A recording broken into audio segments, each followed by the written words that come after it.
ओम साई राम। ओम साई राम। ओम साई राम। सभी साई भक्तों को मेरा नमस्कार। साथियों, आज की कथा प्रारंभ करते हैं। कुलकर्णी का बेटा अहमदनगर किसी स्कूल में पढ़ रहा है, वहां के छात्रावास में रहता है।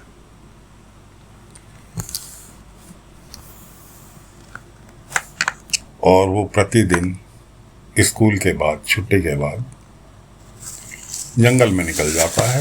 वहां बाबा से उसकी मुलाकात होती है। बाबा उसको अच्छे खाना, मिठाई वगैरह वगैरह सब उसको खिलाते हैं। डेली का नियम है। उसके जो साथी हैं वो देखकर अचंभित होते हैं कि रोजाना जंगल में जाता है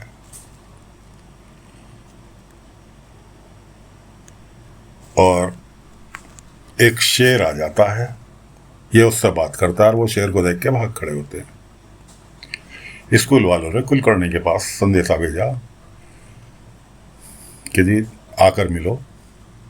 तो बच्चों ने शिकायत की स्कूल में कि जी ऐसे ऐसे रोजाना जंगल में जाता है और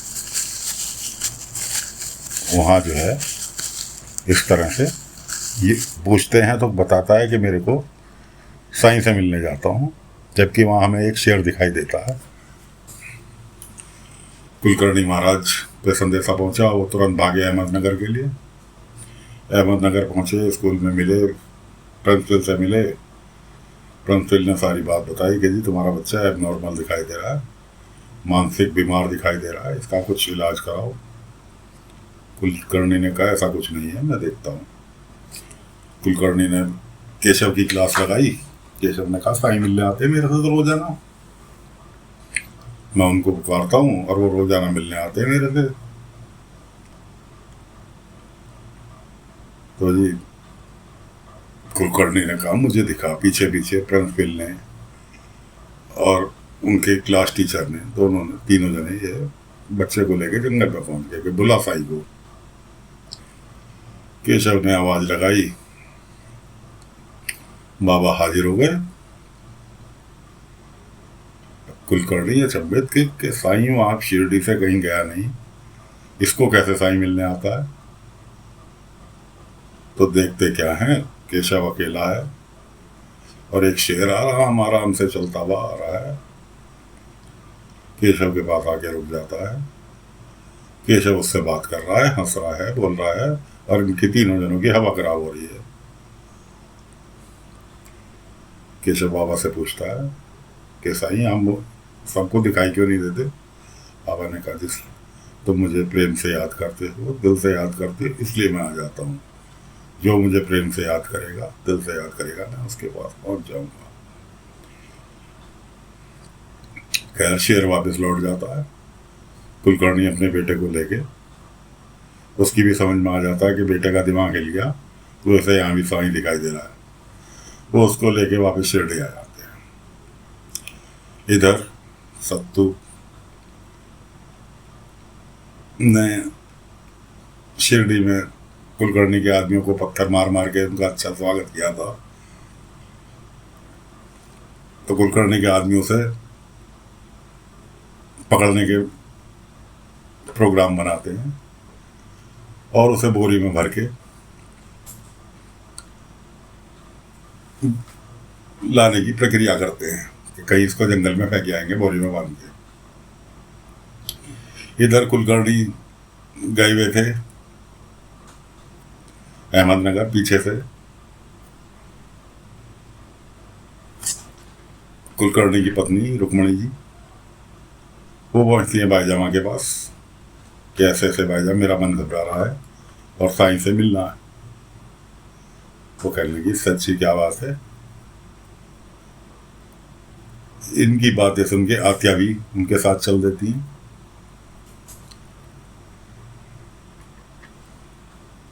पहुंचते हैं द्वारका माई। बाबा से मुलाकात होती है। आत्या फिर टोंट बाजी करनी चालू कर देती है बाबा पे, लेकिन रुक्मणी और बाईजामा ये तो पक्की वाली भक्ति बाबा की। तो इसलिए वहाँ बाबा कहते हैं केशव बिल्कुल ठीक है, चिंता मत करो। और केशव ने बाबा को चिट्ठी दी थी वहाँ अहमदनगर में कि मेरी आई तक पहुँचा देना। बाबा ने वो चिट्ठी ले ली। बाबा तो उससे मिलने जा रहे थे, एक रूप बाबा का शिरडी में, एक रूप उससे मिलने जा रहा था, लेकिन चिट्ठी बाबा ले आए। बाबा ने वो चिट्ठी रुक्मणी जी को दी कि लो, ये तुम्हारे लिए चिट्ठी है, इसे घर जाके पढ़ना।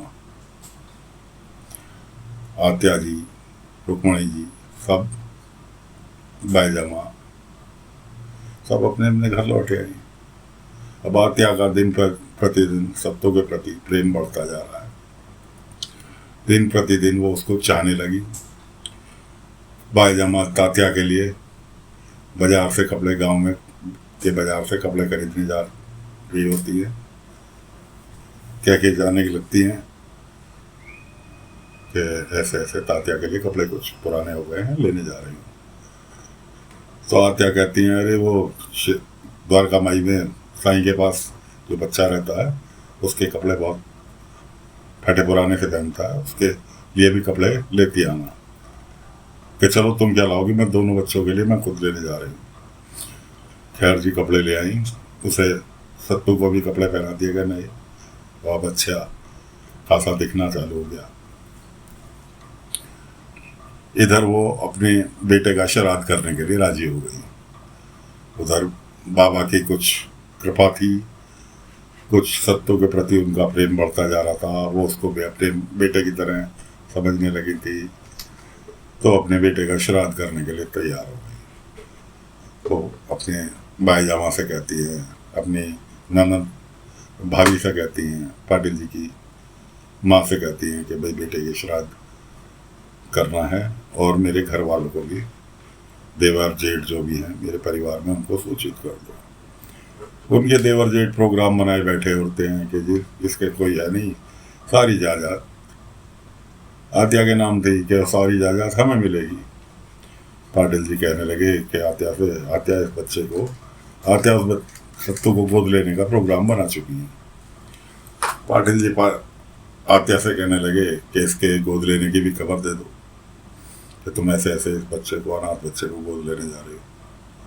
उन्होंने कहा जब श्राद्ध पे आएंगे तब बता देंगे।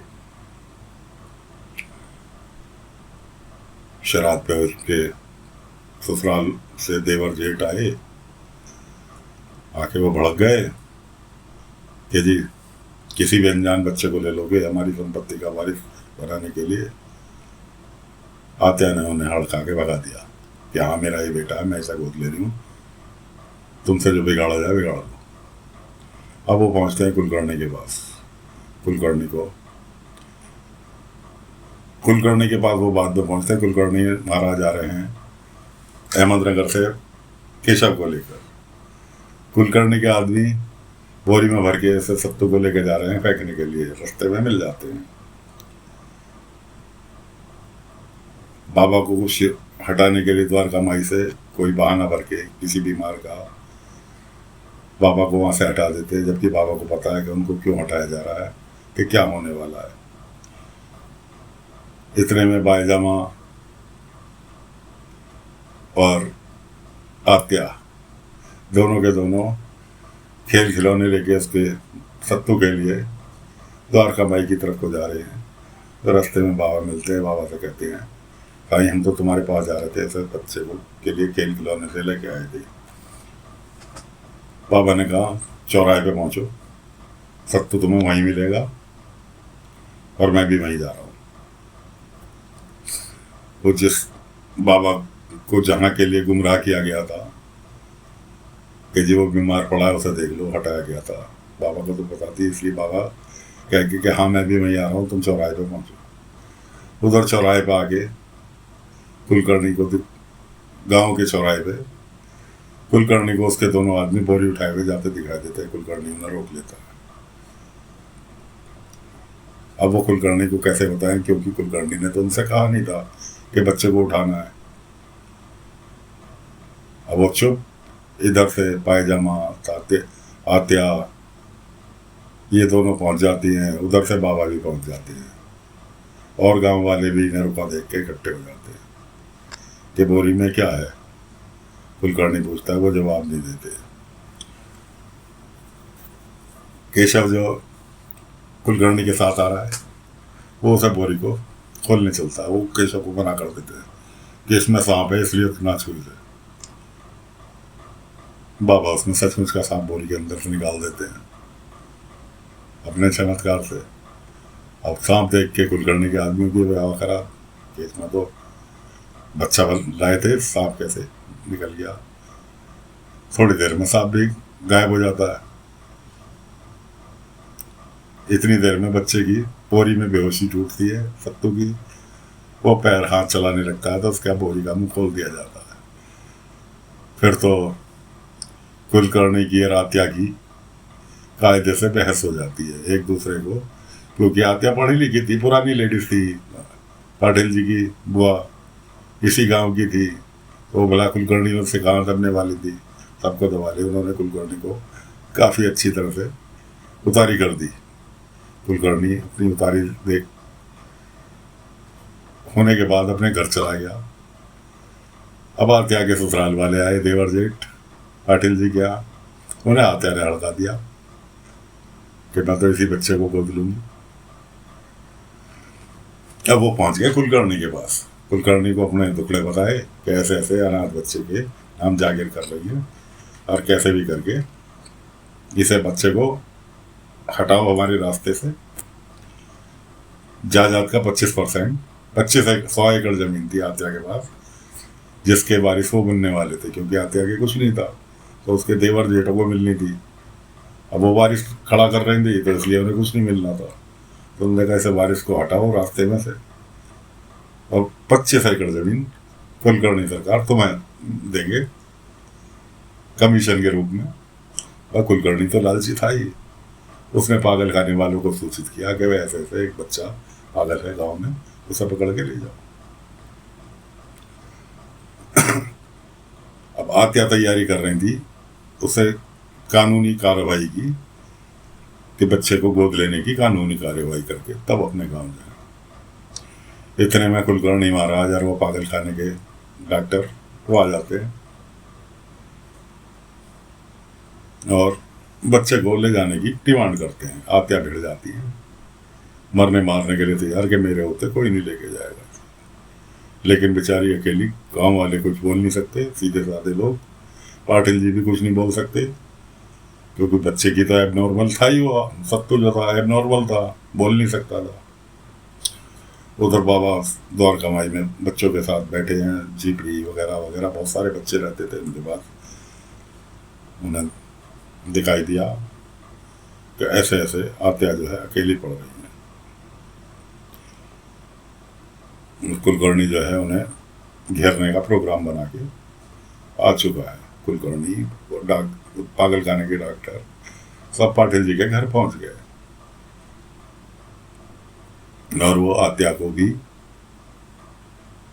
दंडित करने के मामले में कि जी इन्हें भी पकड़ लो, ये भी पागल हैं और ये बच्चा ही पागल है, तो दोनों के दोनों को पागल खाने ले जाओ। बाबा ने उठे द्वारका माई से बच्चे पूछने लगे, साईं कहाँ जा रहे हो? उन्होंने कहा किसी का साथ देने, कोई अकेला पड़ रहा है उसका साथ देने जा रहा हूँ। बाबा फटाफट गांव के सभी घरों में होते हुए सभी घरों की लेडीज, जितनी भी गांव में लेडीज थी, सभी को इकट्ठा करके पहुंच गए पाटिल जी के घर। इतने मुआचाई हो ही रही थी वहाँ पागल खाने के डॉक्टरों से, इतने सभी लेडीज जाके खड़े हो गए घेर लाइन बना के कि हमारे होते इस बच्चे को कोई नहीं लेके जाएगा। कि खाली आत्या इसको अपनी माँ नहीं कह रही, इस बच्चे की माँ खाली आत्या नहीं कह रही, सुभाषनी नाम था उनका, सब आत्या कहते थे कि हम सब इस बच्चे की माँ हैं। हम इसे पिछले महीने 15 दिन से जानते हैं, ये किसी पागल नहीं है, खाली बोल नहीं सकता। अब किसी जानवर को भी अगर नाजायज सताओगे तो जानवर भी काटने को दौड़ेगा, तो ये तो इंसान है। तो सारी की सारी लेडीज जो थी गांव की घेरा बना के खड़ी हो गई कि हमारे होते से कोई नहीं ले जा सकता। अब पागल खाने के डॉक्टर कहने लगे कि भाई ये साबित कर दो कि ये एबनॉर्मल नहीं है, हम नहीं ले जाएंगे। पीछे से बाबा पहुंच गए। बाबा ने कहा ठहर जाओ, रुको, कोई नहीं ले जाएगा इसे। अब बाबा के पहुंचने के बाद साथ ही आतिया जो थी वो तो बाबा के कदमों में बैठ गई पूरी तरह से समर्पण करके कि साईं जब जब मुझ पर मुसीबत पड़ी है तब तक अदृश्य शक्ति के रूप में आपने मेरा साथ दिया, लेकिन मैं हट्टी बनी रही, मैंने उसको नहीं कबूला। समय समय पे आपने मुझे समझाया, समय समय पे आपने मुझे बताया, बाहर निकालने की कोशिश की। पिछले 15 दिन से मैं यहाँ शिरडी में आई भी हूँ, लेकिन मेरी समझ में नहीं आया। लेकिन आज मैं पूरी तरह से समझ चुकी हूँ कि आप एक साधारण इंसान नहीं है। उन्होंने अपने आप को बिल्कुल बाबा के आगे समर्पित कर दिया। बाबा ने उन्हें उठाया, उन्होंने कहा ऐसा चिंता ना करो, मैं हूँ अभी यहाँ, ठीक है। अब पागल खाने के डॉक्टरों ने कहा भाई हम अगर इसकी बच्चे की परीक्षा लेंगे तो पक्षपात कहलाएगा कि हम कुलकर्णी सरकार से मिले हुए हैं, लेकिन इस बच्चे की परीक्षा ली जाएगी कि साबित करवा दो कि पागल नहीं है। गांव में पाठशाला है, क्या यहाँ पर उस पाठशाला के अध्यापक मौजूद है?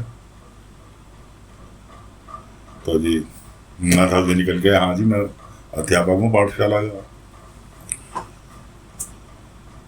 डॉक्टर कहने लगे कुछ इस बच्चे का ऐसा टेस्ट लो, आप अध्यापक हो, पढ़ा लिखा तो नहीं है, लेकिन आप फिर भी कुछ ऐसा इसका टेस्ट लो क्योंकि साबित हो सके कि हाँ इसका दिमाग ठीक ठाक काम कर रहा है।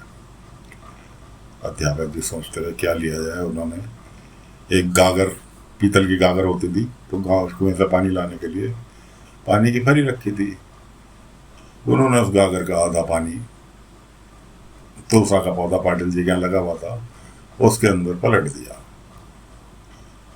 अब उस गागर को उन्होंने बीचों बीच आंगन में पाटिल जी के रख दिया। भीड़ पूरा गांव ही इकट्ठा था, कुलकर्णी के आदमी भी, पागल खाने के डॉक्टर भी।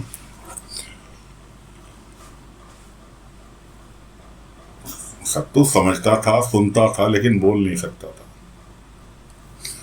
उन्होंने कहा इस गागर के अंदर पानी, आधे गागर पानी है, बिना हाथ लगाए इस गागर का पानी ऊपर तक लाना है। अब ये इसकी बुद्धि की परीक्षा है कि ये कैसे लाएगा। हाथ नहीं लगाना, गागर के पानी को, आधा भरी हुई है गागर, इस पानी को ऊपर तक लाना है। सारे परेशान, कैसे करेगा। लेकिन बाबा को बाबा ने कहा सुकून रखो, मुझे पूरा विश्वास है यही करेगा। खैर जी वो बच्चा सब तो खड़ा रहा, हाथ छोड़ा के दौड़ के पाटिल जी के घर में घुस गया। सारे गांव वाले, एक कुलकर्णी डॉक्टर कहने लगे तो भाग गया। उन्होंने कहा नहीं, सुकून रखो। बाबा ने कहा सब्री रखो। अब वो अंदर खेलने के, बच्चों के खेलने के कंचे होते हैं, और तात्या खेलता होगा बच्चों के साथ, वो एक टोकरी में रखे थे, वो उसे पूरी टोकरी को भी उठा के ले आया, ला के रखी बीच उसमें, और एक एक दो करके कंचे उसमें डालने लगा, और सारे कंचे उसमें पड़े। पानी गागर के मुंह से ऊपर निकलना चालू हो गया। डॉक्टरों को यकीन हो गया। डॉक्टरों ने खुद कहा नहीं, बच्चा पागल नहीं है, बच्चे के पास दिमाग है, सारी चीज है। और वो वहां से निकल लिए। अब उनके निकलने के बाद कुलकर्णी सरकार भी पैर फटकते हुए वहां से निकल लिए। बच्चों के अंदर हर्षोल्लास, बच्चे भी इकट्ठे थे सारे वहां जो उसके साथ खेलते थे कि हाँ जी सत्तू पागल नहीं है। इतना सुनते के साथ ही सारे निकल रहे थे, इतने में सत्तू बेहोश। सुभाषनी जी आत्या परेशान, क्या हुआ? बाबा ने कहा कुछ नहीं हुआ। बाबा ने बच्चे के सिर के ऊपर हाथ रखा, बच्चे ने आंखें खोली और सीधे सुभाषनी जी को माँ कह के पुकार दिया। बाबा ने उसे बच्चे को आवाज भी दे दी, क्योंकि बाबा को तो पता था कि ये बच्चा किसके घर जाना है, कहाँ पलना है। तो दोस्तों आज की कथा यहीं समाप्त करते हैं। आगे की कथा कल के भाग में फिर हाजिर करेंगे। ओम साई राम, ओम साई राम, ओम साई।